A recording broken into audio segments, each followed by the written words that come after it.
বার্লিনে দেয়াল ভাঙল ব্রাজিল, 60 বছর পর এক সেলেসাওদের নতুন বস ইউরোপিয়ান সাম্বার জাদুকে ফিরবে। সম্প্রতি ব্রাজিল তাদের জাতীয় দলে কোচ নিযুক্ত করেছেন কার্লো আনচেলত্তিকে।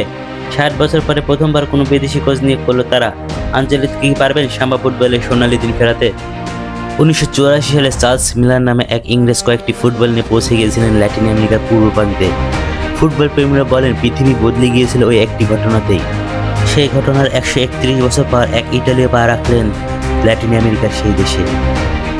8,400 কিলোমিটার পাড়ি দিয়ে কার্লো আনচেলত্তি যখন ব্রাজিলে পদার্পণ করবেন, তার দিকে তাকিয়ে থাকবেন 22 কোটি মানুষ। সে সঙ্গে গোটা বিশ্বের অগণিত ব্রাজিল সমর্থক, যারা বিগত কয়েক বছর ধরে সুদিন ফেরার স্বপ্ন দেখে চলছে। ফুটবল বিশ্বে আনচেলত্তি বেশি পরিচিত ডন কার্লো নামে। তার বিপুল ব্যক্তিত্ব, কৌশল, মস্তিষ্ক এবং সাফল্য এই নামের কারণ। কালো স্যুটটাই পরিহিত ইটালীয় পৌর সাইড লাইনের ধারে কুচকানো ভুরু নিয়ে পায়চারি করতে থাকলেও নাকি বিপক্ষের ফুটবলারদের খানিক নড়ে চড়ে দেখতে বসা যায়। কারণ তারা জানেন এই ভুরু কুচকানোর অর্থ নতুন কোনো ছক, নতুন কোনো কৌশল, যা এক লহমায় ম্যাচের গতি প্রকৃতি বদলে দিতে পারে। জীবনে 65তম বছরে পা রেখে আনচেলত্তি সম্ভবত তার জীবনের কঠিন পরীক্ষার সম্মুখীন হতে হচ্ছে। তার সামনে এমন এক দেশের রীতিগৌরব ফেরানোর চ্যালেঞ্জ, যারা ফুটবল ছাড়া আর কিছুই চেনে না।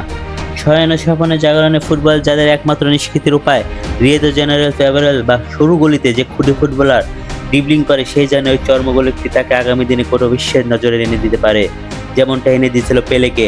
আনচেলত্তির চ্যালেঞ্জ সেই সাম্বা ম্যাজিক ফেরানো, যা গোটা বিশ্ব প্রায় ভুলতে বসেছে। আর্জেন্টিনার কাছে শেষ ম্যাচে 1-4 করে হারতে হয়েছে। তারপরে ছাঁটাই হন কোচ ডরিবার জুনিয়র। তখন প্রজেক্ট আনচেলত্তির চূড়ান্ত পরিকল্পনা চোখে ফেলেন ব্রাজিলিয়ান ফুটবলার কর্তারা। সে চেষ্টা তারা দীর্ঘদিন ধরে করেছিল। অবশেষে আনচেলত্তির আগমন। তিনি কি পারবেন নতুন করে আবার সেলেসাওদের সাম্বা ডান্স ফেরাতে? বাসার সবুজ, নেক্সট নিউজ 24।